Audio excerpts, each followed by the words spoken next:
So here you can see the watering was a bad idea. It probably would have been an okay idea if it was 5-6 degrees warmer.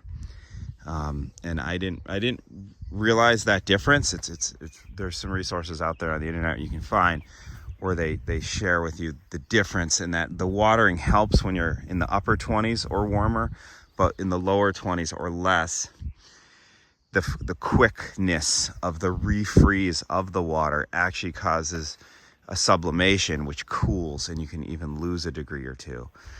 And so it's funny, you know, I had a friend here, an apprentice staying on, who suggested we water all night. And I was like, it wasn't my instinct. And then I was like, well, yeah, I guess, you know, might as well try. I mean, it's the whole season of crop. And he was stoked, and his fiance. So they're like, yeah, let's wake up in shifts. And I wasn't going to say no. But it's something I wouldn't have done. I'm not blaming it on him at all. I said, sure, let's do it. But it was a little quick of a decision. And I could have spent 10 minutes looking into it and been like, knew more going in. And also I could have checked the temperature. I mean, we were predicted to have 29, which I figured to be 26, 27. And that's one thing. And 19 is a whole nother. And I could have, we all could have checked the temperature when we came out to water and been like, wait, we need to change our plan because it's way colder than it was supposed to be. And it's so interesting, you know, so much of life, of when we go wrong in life, we make bad decisions, is we were told one thing, we had a certain piece of information, and the new information, we could have consumed new information that told us something different and changed our plan. But we said, well, we have the information, and so we're going forward with what we're going to do, right? That happens all the time. I mean, it's just, none of us are immune to it, even though, you know, we know it's a failure point. You just always have to be agile with taking information and adjusting on the fly, continuously, never stopping that analysis process. Oh, so sad.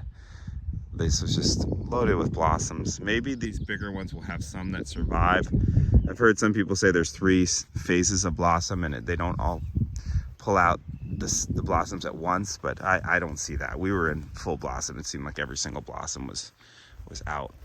So anyway, I hope you guys fared better. I heard people got hit pretty hard across New England, unless you're right on Lake Champlain or on the other coast. That's why the commercial orchards are where they are, and along Lake Ontario and the big water bodies, and not the modern ones aren't in the hills for a reason. But that's why we focus on grass production too, because imagine the grass crop failing. It's possible due to drought, but that's a whole nother level of climate craziness. So we got hit hard by that frost, guys. The last video was about just pretty much everything toasted. I mean, all the compound leaves, juglans and oaks too.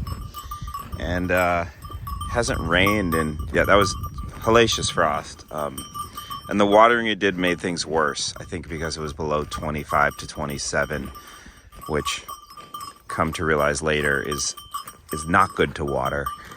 Or if you're going to do it, it has to be continuous, which we don't really have the capacity to do. We did it 5 times, which, lesson learned, wasn't enough. It actually really fried the trees more than it would have if we didn't. Lesson learned, effort to save the blossoms, and we ended up, you know, frying the leaves probably. Yeah, crazy frost. I think that New England's not going to have much of an apple year and a pear year. I mean, there'll be pockets, I think, but most people were in the 20s, even lower 20s. A lot of people, even way down into southern Vermont. Talked to an orchardist who has hundreds of acres, and they were at 24. In like Putney, Vermont, they were losing blueberries even. So, animals, though, if you saw my Instagram stories, I posted a bunch about just when I've talked about this for years, but the resilience of grass and animals. These guys probably didn't even notice it was that cold that night. They hung out right over here, just chilled out, watched me water trees all night, and some friends who've been staying here and probably like, dude, what are you doing? Like, just grow maybe berries, mostly grass and animals, and chill the heck out. So, but anyway, I'm overgrazing them right now on this piece of ground. It hasn't rained in 2 weeks now. After it once stopped raining for a week. I think climate weirding is just, who knows? But I think if the climate gets way more difficult than it has been for the last 100, 200, 300 years, it's not going to be surprising. We'll just be like, wow, that climate was so unreasonably easy for, modern civilization to emerge. So I'm cranking it up to 9,000 volts and just pushing these guys hard in the seaberry zone, which you can do because with the seaberries being pretty spiky and them not really loving the leaves that much, you can push them hard in the seaberry zone, and which is fine. We water the seaberries with drip irrigation, so it comes back quick, and I don't mind pushing them hard right here. I wish I had more grass. I've got 12 acres plus, but given the absolute lack of rain during this, what is normally the absolute surge of grass growth, it's not coming back quick. I have more grass I can get them to that's actually getting pretty high, reasonably, in an old orchard, but it's just really a lot of work to fence them there. So I started that yesterday. I'll bring them there hopefully this afternoon. They will start working the seaberries down. Eventually they will even kill seaberries by rubbing and eventually eating the bark if they get hungry enough. I mean, you can see Stalk of Speed right there, Boone Speed. He's trying to get an itch on his head on that bush, and they'll damage some of these bushes, but whatever. I've got 100 some odd right here, so the right now the animals are a priority. I mean, they probably always will be, given that we're probably not going to move into an easier, more mellow climate regime. Although maybe we will, but I think stability is being lost. Not that it was something to rely on anyway. And for whatever causes, it's neither here nor there, really. Climates have shifted radically for millions of years due to many forces, cosmic solar system forces alone. So is what it is. Climates change. I like that term more than climate change. Climates change, because that's just what they do. And we have to have adaptive systems in place to have food security and hopefully thrive amidst that, or at least survive well. Thrive might be a bit of an unreasonable goal at some point, but seaberry fruit set seems good. Wow, there's still some in flower here. Those are little seaberry flowers. A lot of them have a real fruit set on them. Hopefully they were fine. We got to 19 degrees. And seaberry is supposed to be, I've read 18, but that's reading something. I've also read a lot of stuff that's not true. So we'll see. This is a good test event.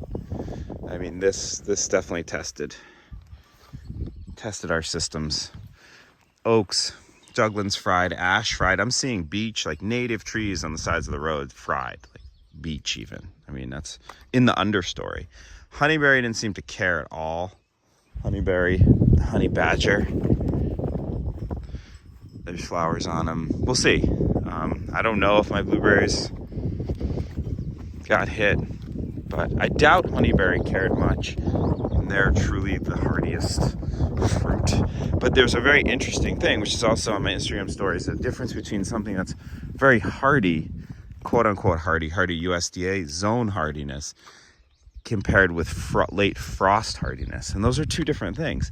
And the latter could matter just as much for some people, especially if you're in the arid continental climates, where this late hardcore freeze is actually not that uncommon. We're pretty lucky in New England, fortunate, it hasn't been very common. But it's not that uncommon in drier continental climates. I have a friend in southern Colorado, central Colorado. He loses fruit all the time due to it because it's dry. It just drops. The temp drops in the winter really quickly, really often, you know, and it's warm. It's a warm climate. So, you know, the plants will be pushed along pretty far and open. Currents seem fine. We'll see. But, you know, this whole thing brings up also just the value of air drainage, which we have some on this site, but not a ton. And, you know, we have water. We chose this partly for the water, and you don't have a lot of water usually and a good air drainage. That's pretty, almost impossible to come by.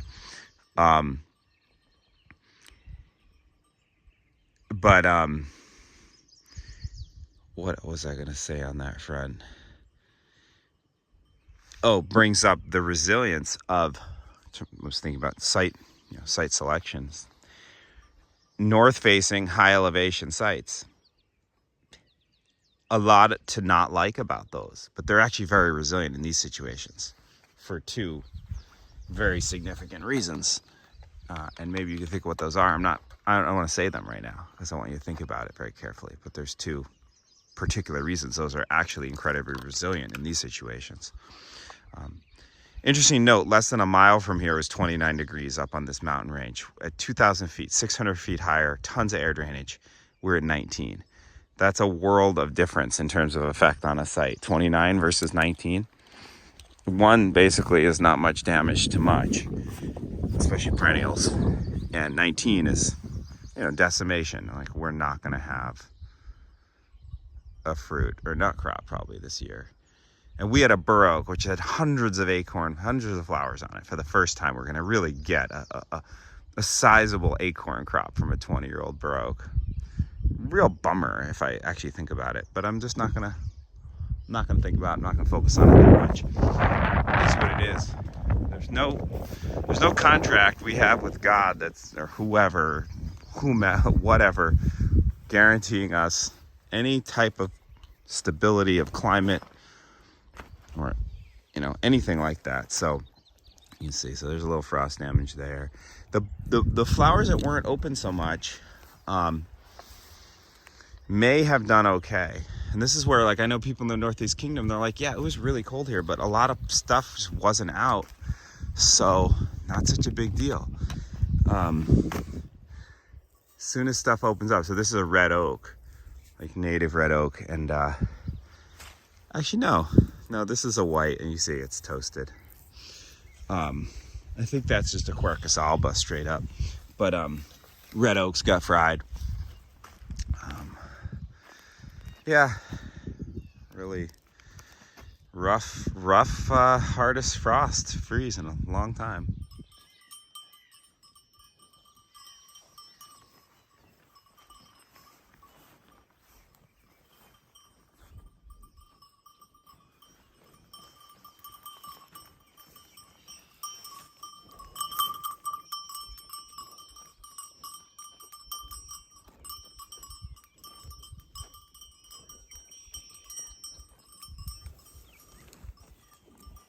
I don't even want to go look at those trees out there. Just hang out with the cows.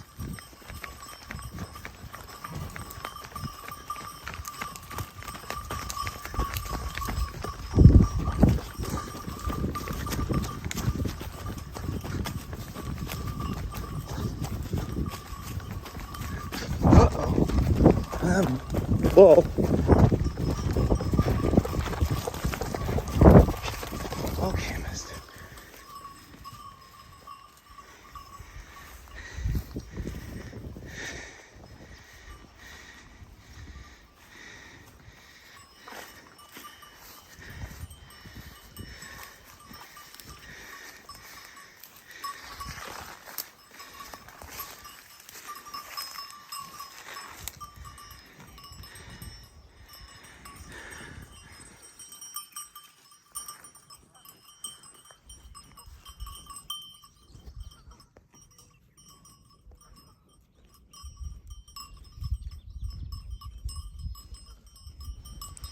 Grass crop was fine, although actually in some places I even saw clover nipped from this freeze, which is just wild.